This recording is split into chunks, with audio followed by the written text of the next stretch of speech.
Tonight, President Biden sitting for a rare exclusive interview with CNN's Erin Burnett, weighing in on the recent pro-Palestinian protests that are sweeping college campuses all across this country. There's a legitimate right to free speech and protest. There's a legitimate right to do that, and they have a right to do that. There's not a legitimate right to use hate speech. There's not a legitimate right to threaten Jewish students. There's not a legitimate right to block people access to class. That's against the law. Well, joining me now, Democratic Congressman from South Carolina and co-chair of the Biden-Harris 2024 campaign, Representative James Clyburn. Congressman, thank you for joining us. How are you tonight? I'm just fine. Thank you very much for having me.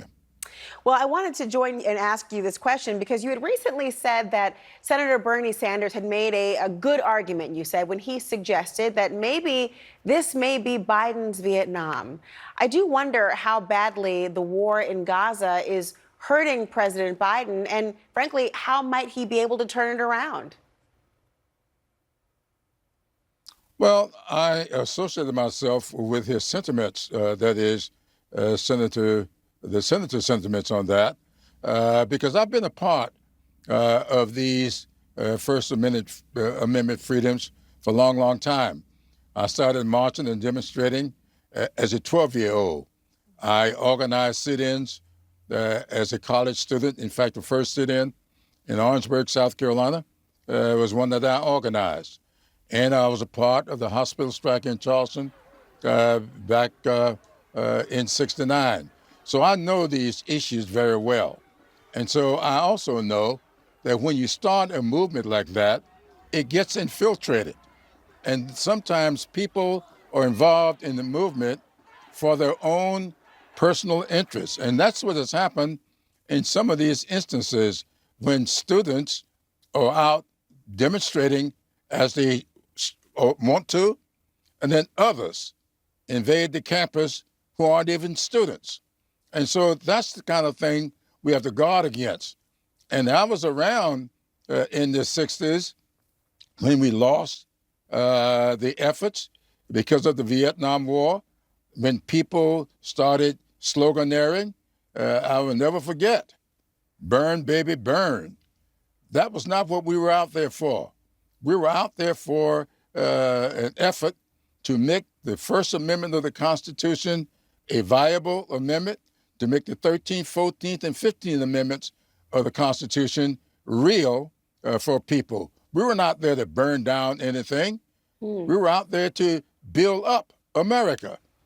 Congressman, I want to turn to the issues that are really the impetus for the protests more broadly, and that's what is happening in between Israel and, of course, Gaza. And one of the things that President Biden said to my colleague Erin Burnett is that if the IDF goes into Rafah, which is this crossing where most of the aid, frankly, is supposed to be coming through, that he would no longer supply certain weapons. Do you stand by that decision? Absolutely. The president made it very clear. There was a red line on this invasion. He also made it very clear that he is doing everything he possibly can, and he supports the implementation of his two-state solution. And he said, we will defend Israel's right to defend itself. But we're not going to fund an offensive invasion that will expand this effort. And so I think that what President Biden is doing and saying at the moment is absolutely the right thing to do and say, and that is, we will defend the people of Israel in their attempts to defend themselves, but we're not going to carry out the wishes of Netanyahu, who seems not to be in favor of a two-state solution, and the things that he seemed to be doing will not support that effort. You know, there is, of course, commencement season that is happening right now. We've been talking a lot about the college protests, and you yourself were an educator.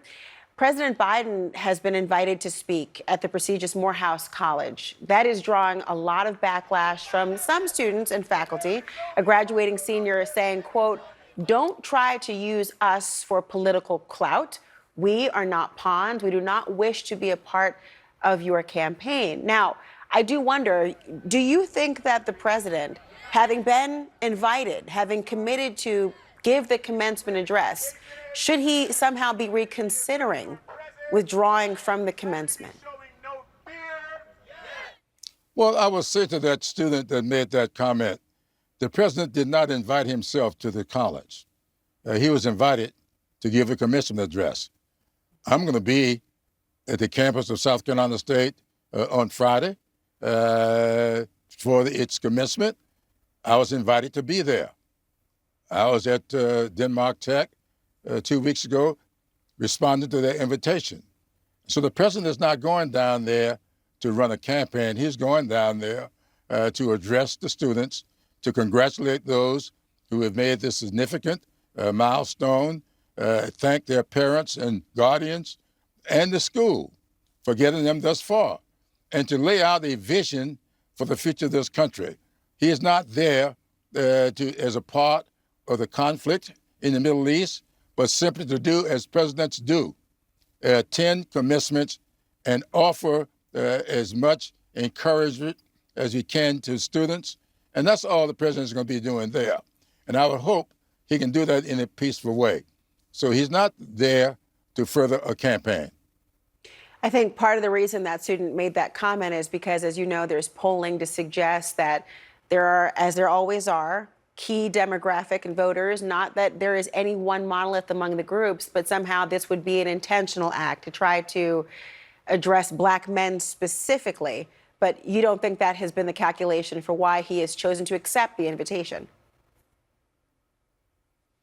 Well, I don't think that's a calculation at all, but I think that's a good thing to do.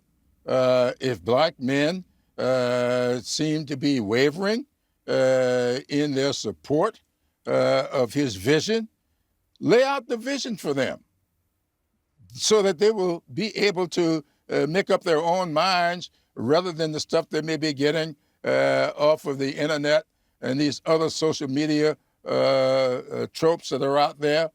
Lay out his vision. It would seem to me that the students will want to hear it and then let them make up their own minds. He will not be doing anything nefarious about that. That's what presidents do. That's what commencement speakers do. You just described democracy, a candidate laying out the vision and voters make up their own minds. Congressman James Clyburn, thank you so much for joining us.